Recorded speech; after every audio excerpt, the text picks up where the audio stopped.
Assalamualaikum dan salam sejahtera kepada semua penonton yang saya kasihi.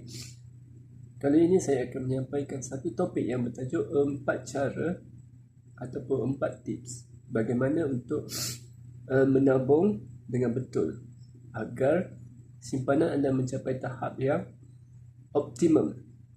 Jom, ada 4 tips bersama satu tips bonus. Okey, yang pertama, dapat gaji terus simpan. Jadi bila kita dapat gaji, biasanya kita akan ada buat kira-kira sikit lah, kira-kira bajet lah. So sebelum kita kira bajet tu, sebelum kita bayar bil-bil, hutang-hutang ke apa semua tu, sebelum buat apa-apa, terus ambil portion untuk simpan. Terus simpan. Jangan fikir lagi pasal hutang ke pasal bil semua.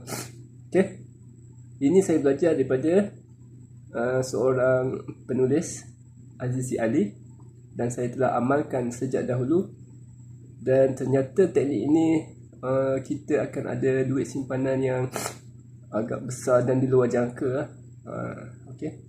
Okey, yang kedua ialah simpan dalam bentuk simpanan yang sukar untuk kita korek balik.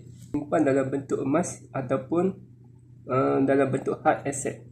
Maksudnya boleh pilih sama ada dalam bentuk emas atau perak ataupun bentuk-bentuk lain, yang mana tips yang nombor 2 ni akan menyebabkan kita sukar untuk ambil balik duit tu lah. Jadi sama ada simpan di tempat yang susah nak ambil ataupun di tempat yang kita boleh simpan secara jangka panjang. Jadi dalam bentuk emas ni, yang pertama, emas secara rekod dia semakin mahal. Okey, itu yang pertama. Yang kedua, kita akan timbul rasa sayang, jadi menyebabkan simpanan tu bertahan lama lah. Okey. Dan yang ketiga, kalau ada kecemasan ataupun kena pakai duit, kalau kita simpan dalam bentuk emas ni, kita boleh pakai dengan cara kita pajak dahulu emas tu. Jadi kita boleh pakai duit lah. Okey. Kalau simpan dalam bentuk tunai dekat bank ke ataupun dekat mana-mana lah, jadi bila kita pakai je duit tu, nak recover tu, dia punya recovery tu lebih susah. Itu dia punya kelebihan lah. Okey, yang ketiga ialah kita mesti permudahkan proses untuk menyimpan tu.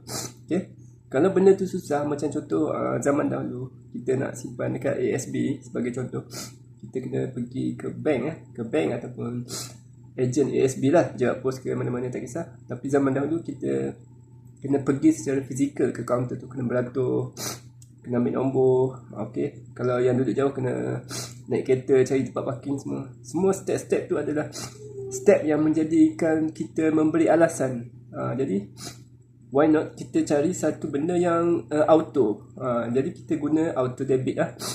Untuk akaun Gap Public Go dia memang ada auto debit. Okey, untuk step nombor 5, selain daripada kita simpan duit tu, kita kena berusaha untuk menambahkan kita punya sumber gaji, sumber pendapatan. Okey, kita kena cari duit lebih lah. Sebab bila kita dah mula menyimpan ni, kita faham kita ada tanggungan lain, ada komitmen lain.